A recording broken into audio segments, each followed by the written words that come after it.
कोलंबो से अल्मोड़ा तक के व्याख्यान। स्वामी विवेकानंद की भारत को शक्तिशाली पुकार। परिचय। नायक की घर वापसी। कल्पना कीजिए, वर्ष 1897।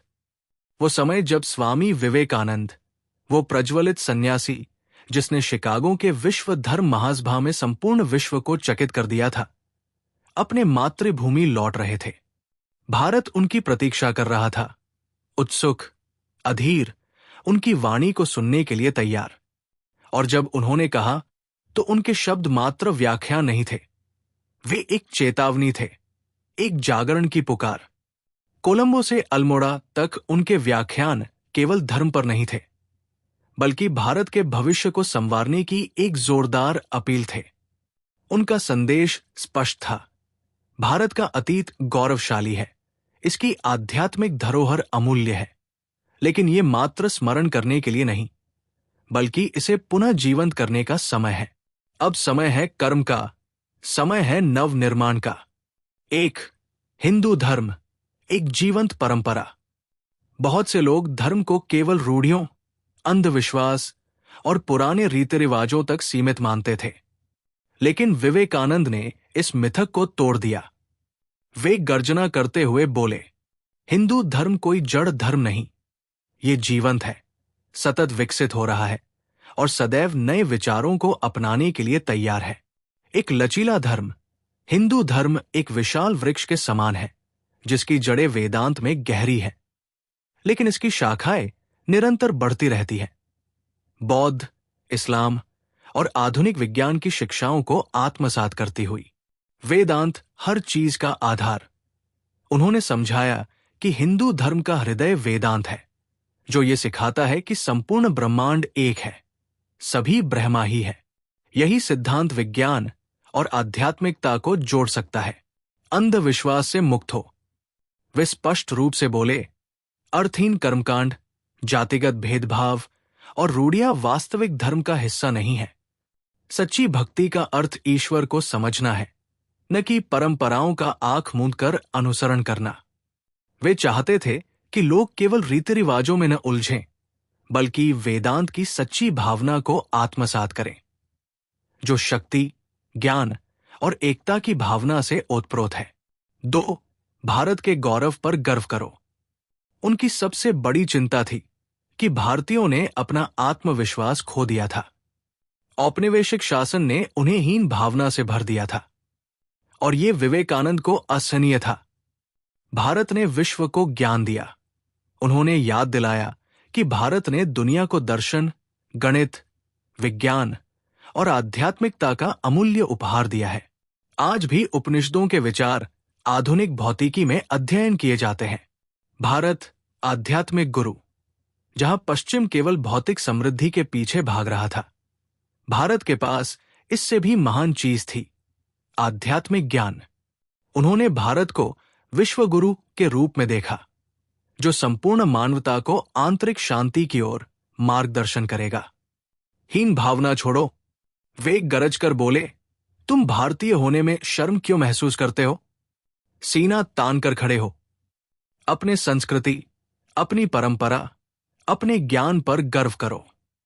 और फिर उन्होंने दृढ़ स्वर में कहा, रात्रि जितनी अंधेरी हो, प्रभात उतना ही निकट होता है।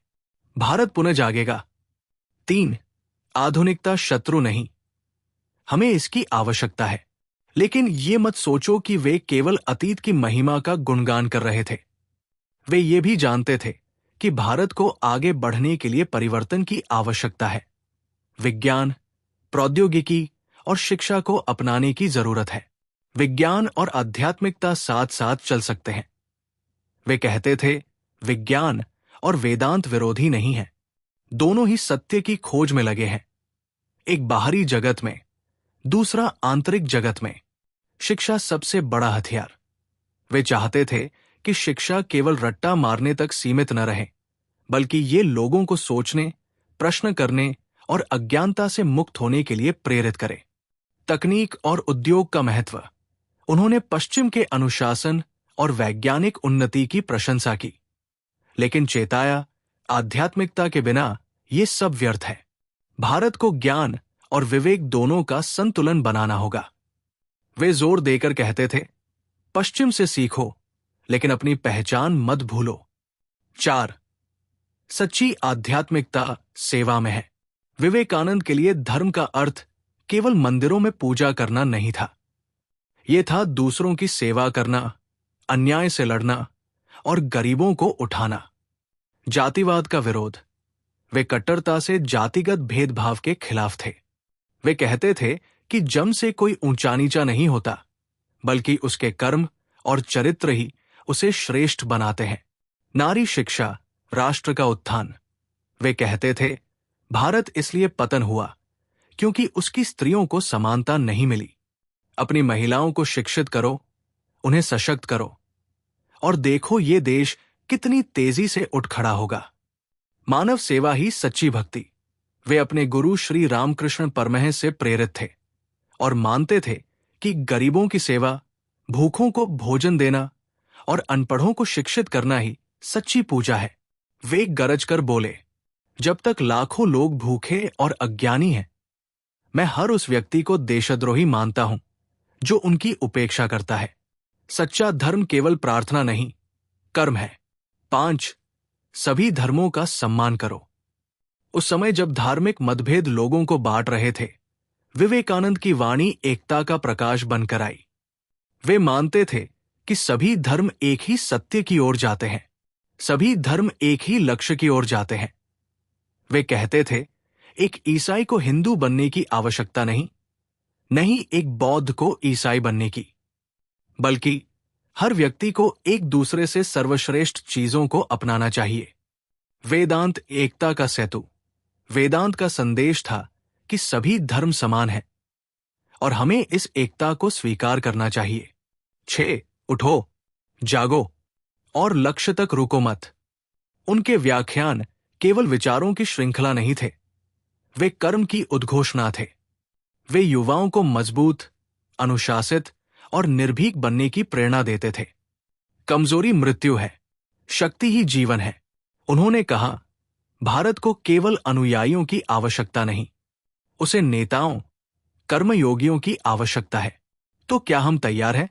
उठो, जागो और तब तक मत रुको जब तक लक्ष्य प्राप्त न हो जाए।